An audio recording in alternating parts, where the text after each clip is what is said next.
You're muted, Mike. This episode. Can you hear me? Now I can, yes. Okay, sorry about that. Welcome to episode 356 of Touring the AFC South. I am your host, Mike Patton, and on this episode, we will be talking about the AFC South back-to-back champions, Houston Texans, as they head west to take on the Los Angeles Rams. Boy, oh boy, nice little blockbuster game on Sunday afternoon between these two. We're going to get into that game and more with my guest, Chalk Talk's own Kim Y. Davis. We're going to get into the game, talk about the X's and O's and the Jimmys and Joes. But first, we got to do the get it off your chest segment. And of course, it's week one NFL. Everybody is high off their team and they're thinking, oh, yeah, this team is going to do this, that, and the other. And of course, the first game comes around and your team does incredible things. They win a game. Please don't start yelling they're going to the Super Bowl. It's too early for that. Let a few games play out. Maybe it was a matchup, maybe, something of that. But, hey, let a few games play out first before you start yelling that. And then on the flip side, if your team gets beat bad, don't say the season is over already. I mean, unless you might be, I would say this. I will give a little bit of leeway to the Cleveland Browns fans. I know y'all been through it a lot, so I'll say that one. But as far as any other teams, no. It's just one game. You're not going to the Super Bowl. You're not getting ready to draft the number one overall pick. It is one game. I need you to take a breath. Understand that these teams probably going to get better as the season goes on, and you just relax. I think Aaron Rodgers said this a while back. Relax. Just relax.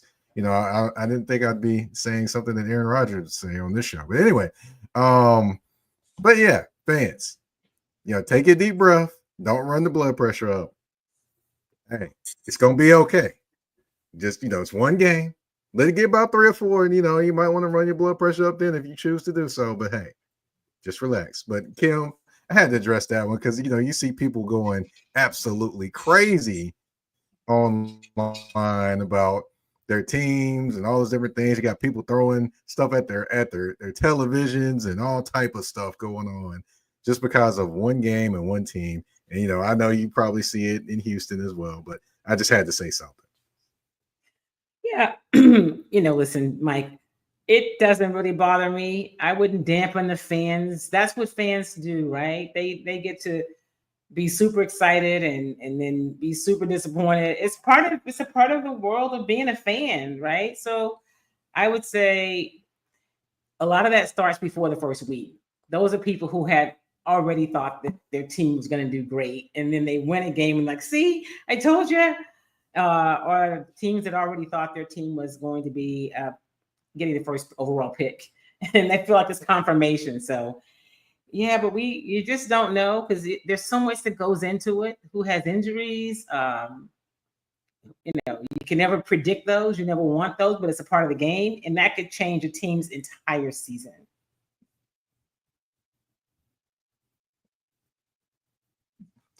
It is what it is. I'll say that. But one thing I'll also say is, one mystical or mythical, I should say, fan is always thought about when it comes to the first game of the season. And ironically, it's a Cleveland fan, but not necessarily a football fan. It's Cleveland Indians. I don't know if you watched the movie Major League and Major League 2, yes, where Dennis Quaid is playing the fan in the stands, and he's just he's going off on the Cleveland Indians. They always blow it in the end. They always do this. They always do that. He does that in the game in the movie, and it's highly hilarious.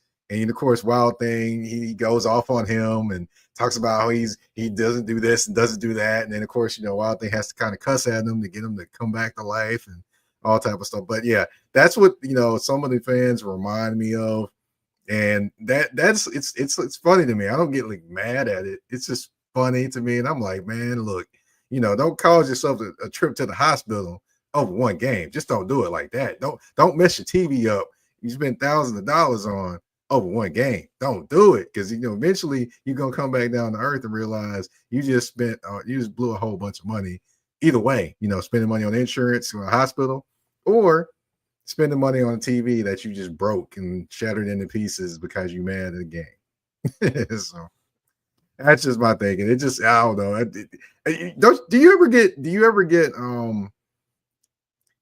entertained by these people that throw stuff at their TVs and all that stuff and just rip their TVs down? I find it quite hilarious because they're definitely living in another reality that I'm not living in. But I find it quite hilarious. And when they come back down to earth, they're gonna realize they just blew a whole bunch of money. I mean, that's the way I think about it when I see it. Well, no, I guess I don't really. Maybe I don't see it a lot or get it, but no, it didn't. I guess it doesn't really resonate with me. I don't. There's so much else going on. I keep looking away because I'm of course watching this game tonight. The Eagles just scored, so. But no, yeah. I mean, that's unfortunate. But hey, listen, it's a part of being a fan, I guess. If it's your TV and you break your TV, then that's okay. It's when you go and you break somebody else's TV that's its problem. Right. As Jalen Hurts just scored his second rushing touchdown in the game, by the way. But yeah, definitely people, show some restraint. But we're gonna take a quick commercial break. When we come back, we're gonna get into the game that we all came here to talk about. That is the Los Angeles Rams hosting the Houston Texans, a battle of division winners in the first week in the NFL. We're going to take a quick break. We'll be right back on Touring the AFC South. EBO Beard Butter and EBO Beard Wash are two of the best beard grooming products for men worldwide. They help promote growth, keep your beard moisturized and soft, and enhance your overall upkeep of your facial hair. And with the new promo code MPAFC10, you can get 10% off all these products. Just go to www.etsy.com/shop/EBO Beard Butter. Again, that's www.etsy.com/shop/EBO Beard Butter. And again, the promo code MPAFC10. Again, MPAFC10, where you can get 10% off any products except for beard boxes. So treat your beard better today by going to get these the EBO Beard Butter and EBO Beard Wash.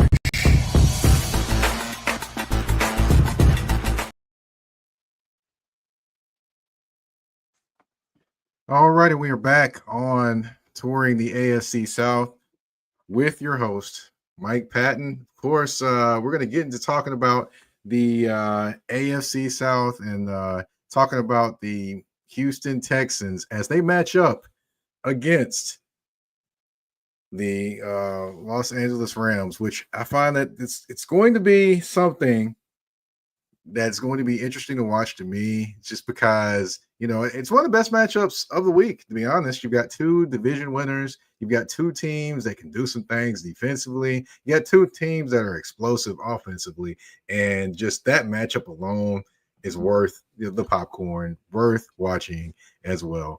And Kim, want to kind of get into this matchup, got to start off with, of course, the Houston offense versus the LA Rams defense. And to me, that's going to be very, very interesting to watch for a few reasons. One of the first reasons will be the offensive line of the Houston Texans. Now, last year they had Laramie Tunsil, they had Kenyon Green, they had Shaq Mason. I'm forgetting Shaq's last name. But anyway, Shaq Mason, thank you. He's from the area too, so I should know that. But they had all these different guys in there. And now Laramie Tunsil's gone. Shaq Mason got released. You've got Kenyon Green traded to the Eagles. You got all these different pieces that are now in there now. You got Ariante Ursery, who's probably going to start at one tackle. You got Laken Tomlinson that you brought in. He of 155 years old, still playing in the NFL. Then you have Andrews they brought in from the New England Patriots. Man, you got Ed Ingram you traded for from the Minnesota Vikings. You got a lot of different pieces in there, and all these guys got to go against the defensive player of the year, defensive rookie of the year, I should say, Jared Verse. Now, this guy exploded on the scene. Of course, he was the rare Los Angeles Rams first round draft pick because they trade their picks like they just just candy, just trade them, like they those different things. They don't value them very much, but they actually did this time. And this first round pick actually came through and did his thing, and defensive rookie of the year. So with that being said, how do you think this line is going to deal with this test? You got Burst there, you've got Brandon Fisk that's there too. Both those guys went to Florida State, so they're very used to playing with each other. Those two guys inside against this revamped Houston Texans O-line, I mean, they've got their hands full, don't you think? Oh, absolutely. I mean, the Rams are one of the best defensive lines in the league in terms of when you go, 1 through 5. And I think, quite frankly, we'll have to just wait and see, right? We've seen a lot. I think that some things that are going to be different about this offensive line, and in addition to just the talent being different, I think the scheme is different. I think you're also going to see not just the 5 guys up front. I think the tight ends are blocking better. I think the receivers are doing more blocking. And so in terms of blocking as a unit, that's going to be some improvement. But you can take nothing away from what this Rams defensive line is going to present. And even though Nick Caley, the current Texans offensive coordinator, came from the Rams, it doesn't mean that he has all the answers for what they may do. I mean, of course, we asked him about that, and he said, listen, every year you're changing things and you're making adjustment. But one thing we know is that they're really well coached. They're going to play really hard. And, D'Amico said it yesterday. He said, I'm just ready to get on the field and play, because until you roll that ball out there, you just don't really know. But I do think, Mike, that this offensive line, from what I've seen in the spring and OTAs and camp, is going to be better as a unit than they were last year. And even though you mentioned Ariante Ursary, he will likely be the guy that starts on one side and tackle Titus Howard on the other side. I think that they're going to give him a lot of help. I think he's looked really, really good, and they're going to try to put him in a position to be successful. I think the ball's going to come out quicker. I think there are a lot of things that are going to impact, pardon me, how this offense looks. But again, we'll have to see what happens on Sunday, and I'll be right there waiting to see how does this unit look, and how do they fare? They're coming out the gate with a really good test with this Rams defensive front. Definitely. I'm very interested to watch and see as well, because all eyes will definitely be on them. And if CJ Stroud's running around like he had to last year, then all eyes are going to be on Nick Caley, and especially going to be on the general manager of this team. Another guy that is going to have some eyes on him is Nick Chubb. Now, Nick Chubb was brought in. He wasn't necessarily brought in to replace Joe Mixon. He was brought in to kind of give punch as well, and maybe not take over, a ton of the carries, but take over some of the carries. Well, that changed up when Joe Mixon popped up injured, and then showed up injured some more than people maybe thought he was. So now Nick Chubb's probably going to have to take on a little bit more than what the Texans probably thought he would have to take on. Of course, they do have other options there, but I think Nick Chubb will be the main guy. So what do you think? Do you think he'll probably get maybe a good 15 carries? Is that too many, or is it too high? Or do you think he's probably going to go maybe a little less than that, and they're going to do a little bit more of a running back by committee type of thing? No, I think Nick Chubb is a starting running back right now with this team, and I think he's going to run it more than 15 times. I'd be surprised if he got less snaps than that. I don't think it's going to be a running back by committee. I think that he's looked good. And I know he's tired of talking about when he was injured, being, and this, Mike, sometimes it takes a couple of years to get beyond an injury. And so he's now a couple of years beyond that. He went full speed once they picked him up. I guess that was right before mini camp, and then I guess the end of OTAs and mini camp, he went all the way through the spring, and then spring football, and then of course training camp. So I think that when I hear these guys talk about Nick Chubb, they talk about he's ready, he can go. So, I think it's another one of those things is, can he stay healthy? I really hate to put that on players because injuries are a part of the game, but Nick Chubb is a very effective back. And if he is healthy, he says he feels great. I don't think that there's necessarily going to be a pitch count with him, but they do have some guys behind him. I mean, when you talk to the guys in that running back room, they feel pretty good about what they have. Damian Pierce, who is this scheme probably fits him better than when D'Amico and this group initially came in 2 years ago. He's looked great since he's come back.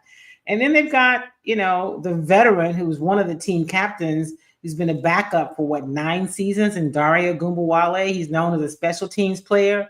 But when you've seen him carry the ball, he's looked pretty effective. Now, he's not going to start, but he can come in and give you some things. And then there's a rookie, Marks, out of USC. So I think that the way that this team has been put together will be interesting, but I expect that Nick Chubb will be the starting running back. And yeah, he'll get some breaks. Obviously, I don't see him carrying the ball 30 times, but I definitely think he's going to get the load for running the ball. It's definitely going to be interesting just to watch and see it, and to me, I think a lot of it depends on, what they think is going on with Mixon. And when he comes back to kind of, maybe pace him just a little bit in terms of things, not saying, pitch count, but just kind of, make sure they don't wear him out in terms of Nick Chubb too early in the season. That'll be interesting just to watch to me. I think they won't do a pitch count, but they won't necessarily put him out like running like 25, 30 times a game or something of that nature, which, I don't expect them to get to that many type of carries. That's what I said. That's what I was Yeah, I don't. That's what I just said. I don't expect him to do that because I think the offense is going to be a little more balanced. They're going to run him out of the backfield. I think he's underrated as a pass catcher, and we've seen that. And I just think that they're going to do some different things. I don't know what those things are, what those things are going to be, but I think we'll find out on Sunday. And I'm just looking forward to see how Nick Caley calls it. And of course, the Texans have said, since D'Amico and his crew got here, we want to be a run-first team, right? Which opens things up and makes it easier for CJ to do the things that they know he can do. And so being a run-first team, as you know, doesn't mean that you're just ramming it down the throats the whole time, but it gives an opportunity for the OC to have to create somewhat of a balanced attack. And that's what I expect from Nick Caley. But until we see it on Sunday, we just really don't know. That's my expectation. Got you. Okay. All right. Now, I do have to talk about the receivers. Of course, Christian Kirk and Braxton Berrios are both injured. Talking about Christian Kirk, they're kind of taking it easy with him in terms of hamstring issue. He has battled injuries the last couple of seasons, by the way. So now the young guys, the young guns, you got Jalen Noel, you got Jaden Higgins, and you got Hutchinson as well. All 3 Iowa State guys, by the way, in there with Nico Collins. So to me, looking at that, I first thing I think about if Berrios and Kirk are out for a couple of weeks, if these young guys catch on, do Kirk and Berrios even step on the field as much? If these young guys catch on and do well, I personally don't think they will step on the field if these young guys play well. No. Especially I think you're I'd have to disagree with you on that. Christian Kirk definitely steps on the field. I mean, if he's got a hammy right now, he hasn't practiced, as you said, the last couple of days. He's a guy that when he's healthy is going to play. He brings so much in terms of just his veteran experience and already his chemistry with CJ. I think that when he's healthy, he plays. So, Berrios has been good, especially on special teams. And so I think those guys still do play. I think because here's the thing that we also know about guys when they're young.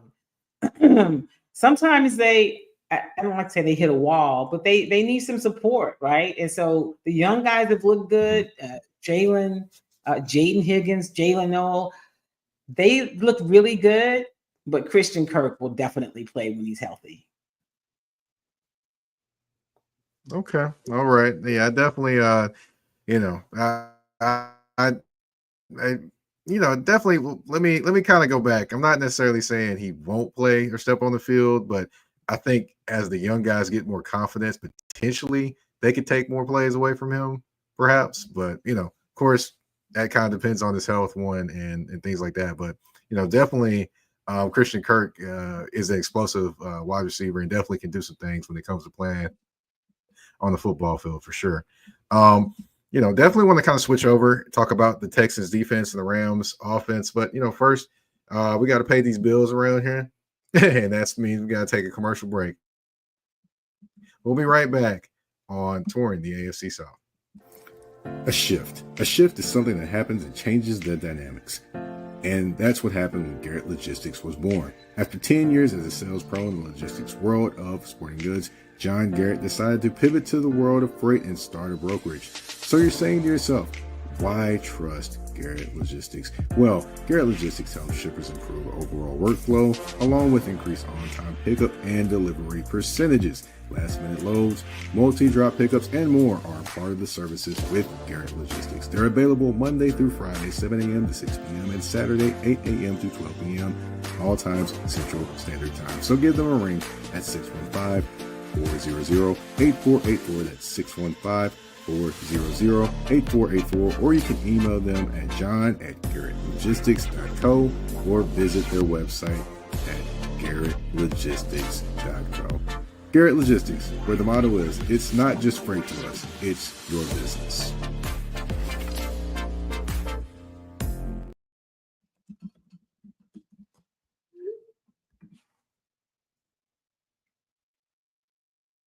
All right, we are back on Touring the AFC South. And like I said before the break, we're going to flip things over, talk about this Rams offense versus this vaunted Texans defense. Now, the Texans have, very much a lot of talent. Well, have a lot of talent at all levels of their defense. I think underrated is the linebacker position, which some people kind of down it, but I'm like, hey, they still have some players there, especially if Mr. Christian Harris can ever get healthy and on the field.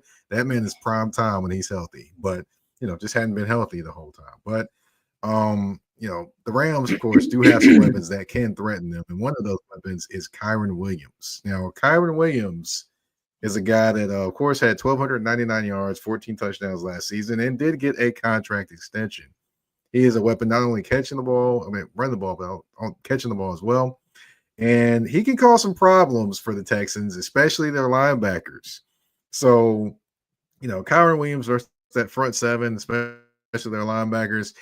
How do you see them kind of trying to account for him, not only in the run game, but the pass game as well? Listen, he's going to be a problem. There's no question about it. D'Amico talked about him on yesterday and just the challenges that he presents. But one of the things that I think is different, you mentioned Christian Harris, that the Texans have, they added EJ Speed also. And he's great in coverage. He's incredibly fast. And so in terms of having some help with coverage, that was not the strength of Azeez Al-Shaair, who, we all love here. You're very familiar with when he was with the Titans, previously with the 49ers. And also Henry To'oTo'o. Those guys have both worked on being better in coverage, but I think, Christian Harris has been healthy. EJ Speed is healthy, and they have other. So they've worked on that position. That's what D'Amico was as a linebacker. So he takes it kind of personally. I'm sure he doesn't say it, but you know how that goes. But this team is so good up front, right? They're just so good up front. That defensive line is going to be one of the best. They're great up front, and on the back end, they're great. CJ Gardner-Johnson, we call him. He likes to be called CD. He's wearing his number now, number 8. Now that Mechie was traded to Philadelphia, and he'll be ready to go. He's playing. He's practicing. He'll go on Sunday, and so this defense is going to be a tough defense for anybody. But the Rams have some weapons. Obviously, you mentioned the run game. We know about Devontae Adams. We know about Puka Nakua. So it should be a fun game. I don't know that you can sit here and day and say, well, who has the edge? I mean, it is going to be how do they show up and how do they play? You know, what's the chess match in terms of the coaches? We know that I think D'Amico Ryans is a really good coach. We know Sean McVay is also a really good coach. And so a lot of that is going to be, born out on Sunday. Right. Definitely. And, the matchup I'm looking forward to, you kind of alluded to it. Well, I will say, let me go back to the defensive line for the Texans. One guy that actually is not going to be there, I don't think, is Denico Autry still out right now? Yes, he's still out. Yeah. But he's a guy that's he's got some versatile piece. Yeah, he is, but you got Foley is back. He'll be there, and of course, about the ends. You've got Will Anderson Jr., who is just continues to really, really be a beast. They've got Sheldon Rankins came back, which gives them some veteran depth. Excuse me. You got Mario Edwards too, right? You got Mario Edwards. You have Tim. You got Tim Sellers and Derek Barnett, and this former Brentwood Academy star Derek Barnett. By the way, he went to the same high school I did. By the way. Oh, okay. Yeah. So yeah, hey, ask him. The funny thing about him is, him and Jalen Ramsey were on the same high school football team. Oh, really? Oh, and don't forget about Danielle Hunter, the Pro Bowler. On the other side. So, Will, Danielle, Mario Edwards, Sheldon, Tim Settle. I mean, you got some depth up front, and that's even, out having Denico Autry. I mean, I think you got all across the board. Those guys are on the inside and the outside, are which allows you to be able to rotate them because of the way they play. You need some depth at that position because of how D'Amico and Matt Burke use those guys. So yeah. Yeah, I'm just interested. I like Denico, and Denico can play like two different positions, and he can also play a 3-4 outside linebacker. So I'm just interested in seeing in him, and seeing he. I know he can add a lot when he's healthy, but absolutely. It just it kind of pains me to see him not healthy all the time when he was healthy the whole time here in Tennessee. But going to the Rams wide receivers versus the Texans DBs, I would pay money to watch this matchup. You got Puka Nakua, you got Devontae Adams, you've got Petrie in the slot, you've got you got Derek Stingley Jr., you've got Kamari Lassiter. I mean, you've got Caleb Bullock. I mean, you've got all these different guys that and are you got CJ Gardner-Johnson. I mean, let's not forget him. Exactly. Yeah, you can't forget him. I mean, honestly, to be honest, I believe that the Houston Texans have the best group of safeties in the NFL. Oh, absolutely. I said that early in camp, that if these guys are healthy, I think it's the best. It's the best room in the league, and I think you're going to see it. Yeah, absolutely. And listen, Kamari Lassiter in year 2, if he continue, and Caleb Bullock, I mean, he's so long and just a ball hawk. We know what Sting does, and you saw Lassiter, and I think we forget. I do, like, oh, that's right, he was a rookie last year, right? Yeah, it's a good group. Yeah, they're going to be tested definitely with Puka and Devontae, because Devontae, I mean, I when people say basketball on grass, I think of Devontae Adams being like the power forward or the point forward out there, because he's literally out there. If you watch him, he doesn't really put his hands on people. He basically does all his moves like he's a basketball player, and he literally will cross you over, and then he'll mess around and get you open. And I'm like, how does he do this? But I mean, that's going to be just magical to watch him versus Stingley and probably some Petrie in the slot. and how that kind of happens. And, it just in his size and his hands and his ability. I mean, I'm actually me. very, very intrigued by him. Yeah, it's his route running Yes. ability for me that makes him. I mean, he's got everything in his bag, but it's the way that from a route tree and how he gets open that makes him so dangerous. Mm-hmm. Yeah, it's just insane. It's insane the things that he does and how he does it and how he's done it for so long. It's just amazing. And I'm just going to be amazed and watch and tuned into that matchup between those wide receivers and that and that defensive back core. And then, of course, I cannot say Tutu Atwell because Tutu Atwell gonna make a play somehow, some way. He gonna find a way to make a play for the Rams as well. But of course, last but certainly not least, I got to talk about Mr. Matthew Stafford, because Matthew Stafford is a guy that, I mean, he plays through anything, and he's playing through a back injury right now, but still very, very dangerous. He throws no look passes on the field sometimes. Now, do I think he tries it this week? No, but I mean, how dangerous can that guy be? I mean, he's a gunslinger. He throws it. He can throw it through a keyhole. He's done it before. How dangerous can that guy be to a Houston Texans defense, especially when he gets on a roll? So I think he can be dangerous at anybody. I mean, when you think about him, he's seen a lot of stuff. He can recognize things post-snap.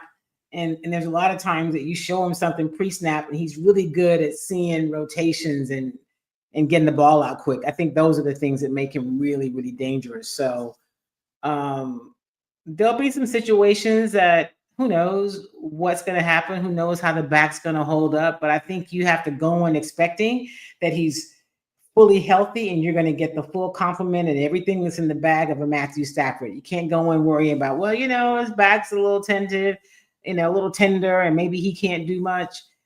He is experienced, and CJ talks about him. He's one of his favorite, quarterbacks because of all the things that he can really do. So you got to pick your spots and, how you challenge him and what you do, but you're not going to fool him or trick him into a lot of stuff. I'm sure they'll try that, but he is a veteran that is experienced. And like you said, he can throw it in the keyhole. So, he's a challenge, not just for the Texans, who I think are what will end up having one of the best, if not the best defense in the league. He's still going to present a challenge. Definitely.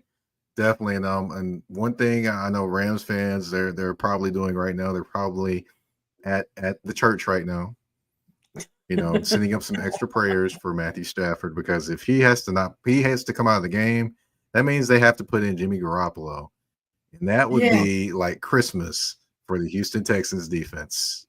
Yeah, he's got great hair though.